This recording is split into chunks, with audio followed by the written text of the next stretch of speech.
Assalamualaikum warahmatullahi wabarakatuh. Kami dari kelompok 8 akan menyaksikan mengenai proses data menjadi pengetahuan.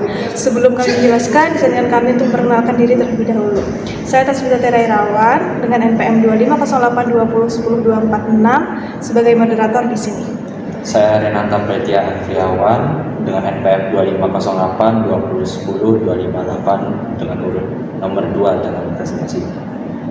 Saya Sinaliza Artia dengan NPM 250820100263. Saya di sini sebagai pembicara nomor 4. Saya Muhammad Farid Iksan dengan nomor NPM 274 yang akan menjelaskan nomor 2 dan 3. Terima kasih telah menonton, semoga bermanfaat. Wassalamualaikum warahmatullahi wabarakatuh. Baik, kami di sini akan menjelaskan mengenai proses data menjadi pengetahuan dengan subtema piramida DIKW, yaitu Data, Information, Knowledge, dan Wisdom.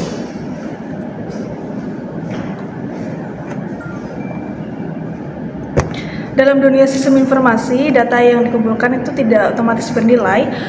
Kemudian agar bermanfaat, data perlu diproses menjadi informasi, dipahami menjadi pengetahuan, lalu digunakan untuk mengambil keputusan yang bijaksana. Menurut Rainer et al. 2014 serta menurut O'Brien and Maracas 2010, alur ini diringkas dalam model piramida DIKW, yaitu Data, Information, Knowledge, and Wisdom. Piramida ini menunjukkan bagaimana fakta mentah berkembang menjadi pemahaman yang siap dipakai dalam pengambilan keputusan-keputusan.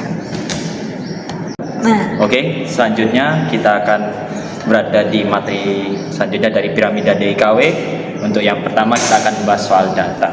Jadi dari definisi menurut Rainer et al. Dari kamusnya dari referensinya yang 2014, data itu adalah sekumpulan fakta mentah yang berasal dari angka, simbol, catatan, dan juga peristiwa, aktivitas, dan pengamatan.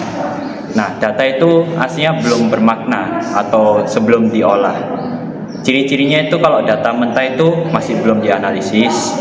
Kalau tidak ada maknanya itu masih belum bisa menjawab pertanyaan yang tidak ada konteksnya.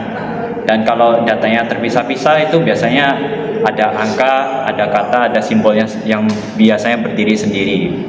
Terus ada juga yang datanya itu perlu diolah dulu, jadi harus diklarifikasikan, disusun, dihitung, dan juga sebagainya.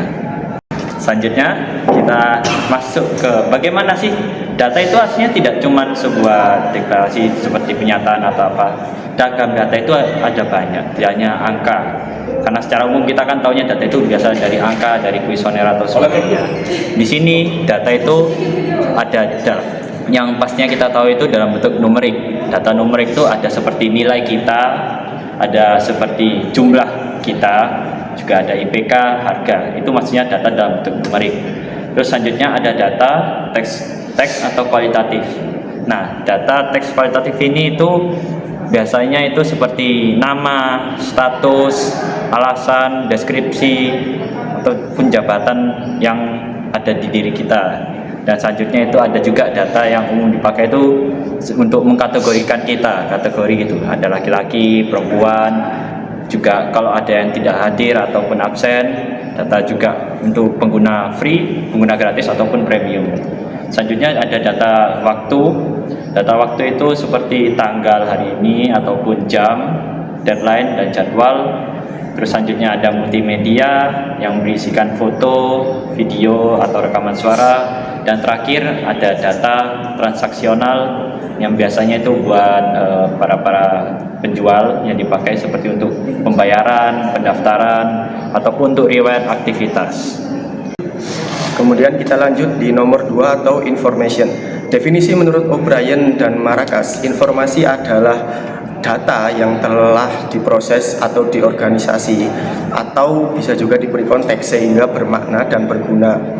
Ciri-ciri data yaitu yang pertama, data itu sudah terolah, yang artinya merupakan hasil dari klasifikasi, perhitungan, dan pengorganisasian. Yang kedua, data itu bermakna, yang artinya data itu dapat menjawab pertanyaan apa, kapan. Yang ketiga, kontekstual, yaitu terhubung ke situasi tertentu. Dan yang terakhir, data itu bernilai, yaitu dapat dipakai untuk pertimbangan atau sebuah laporan. Yang ketiga, knowledge atau pengetahuan. Definisi menurut Reiner et al., pengetahuan adalah hasil pemahaman, pengalaman, dan analisis informasi untuk mengambil keputusan atau memecahkan masalah.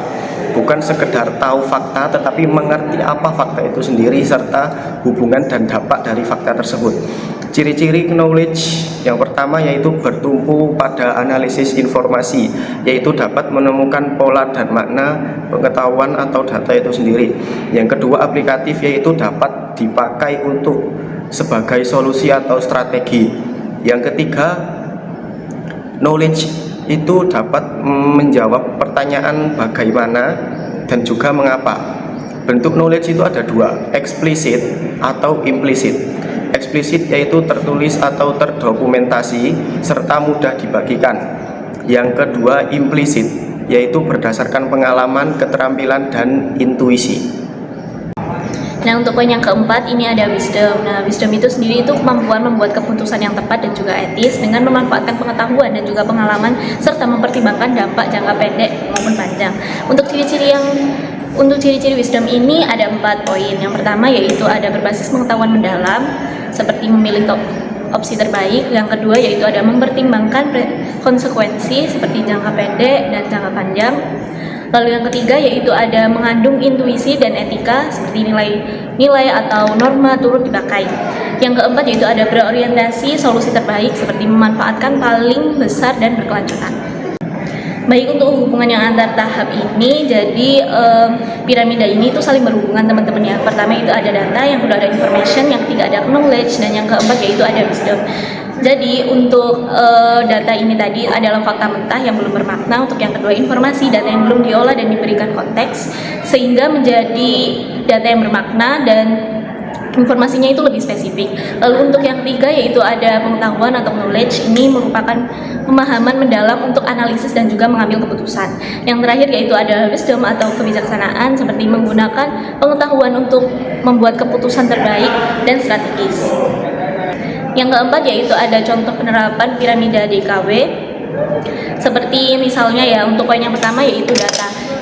Untuk syarat beasiswa itu biasanya itu IPK itu minimal ya, minimal itu 3,5 dan deadline-nya itu 10 Februari 2025.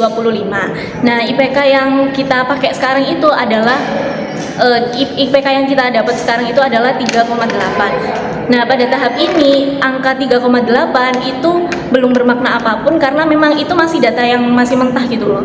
Lalu yang kedua yaitu ada informasi. Nah, informasi ini merupakan data tadi yang mentah tadi itu adalah diberikan makna. Semisal IPK kita sekarang itu adalah 3,6 dan syarat untuk dapat beasiswanya itu 3,5, sehingga keputusannya apa? Sehingga kita itu bisa daftar teman-teman ya. Maka dari itu kita itu harus punya knowledge atau pemahaman supaya kita mengetahui apa step selanjutnya yang akan kita lakukan. Misalkan tadi IPK kita itu 3,6, sedangkan syarat untuk dapat beasiswanya atau syarat kita bisa mendaftarnya itu adalah 3,5, sehingga pengetahuan kita itu ya kita berarti bisa daftar di beasiswa tersebut. Nah, setelah kita bisa mengetahui pemahaman itu tadi, kita bisa mengambil keputusan ataupun wisdom ini. Karena kita sudah mendapatkan IPK 3,6 dan itu memenuhi syarat untuk mendaftar beasiswa, maka kita bisa memilih keputusan untuk mendaftar atau tidak. Baik, yang terakhir kita sampai di akhir sesi.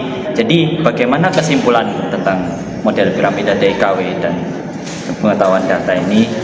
Jadi intinya itu model piramida DKW menjelaskan tentang transformasi dari data mentah menjadi informasi yang bermakna, terus menjadi pengetahuan aplikatif, dan terakhir agar kita bisa bijaksana untuk membuat keputusan yang terbaik. Dan tadi kan disebutkan ada 4 data yang merupakan fakta mentah yang perlu diolah, kemudian ada informasi, data yang sudah bermakna atau kontekstual, dan ada pengetahuan, pemahaman dari analisis informasinya, dan yang terakhir kebijaksanaan, keputusan optimal berbasis pengetahuan dan pertimbangan etis. Nah, dengan memahami alur-alur ini, kita itu bisa memanfaatkan sistem informasi untuk mengumpulkan data, mengolahnya menjadi informasi, suatu mengekstrak pengetahuannya, dan akhirnya kita bisa mengambil keputusan yang tepat dan berkelanjutan untuk rencana kita selanjutnya. Jadi secara ringkas, data, information, knowledge, and wisdom. Terima kasih telah mendengarkan kami. Mohon maaf bila ada salah kata. Wassalamualaikum warahmatullahi wabarakatuh.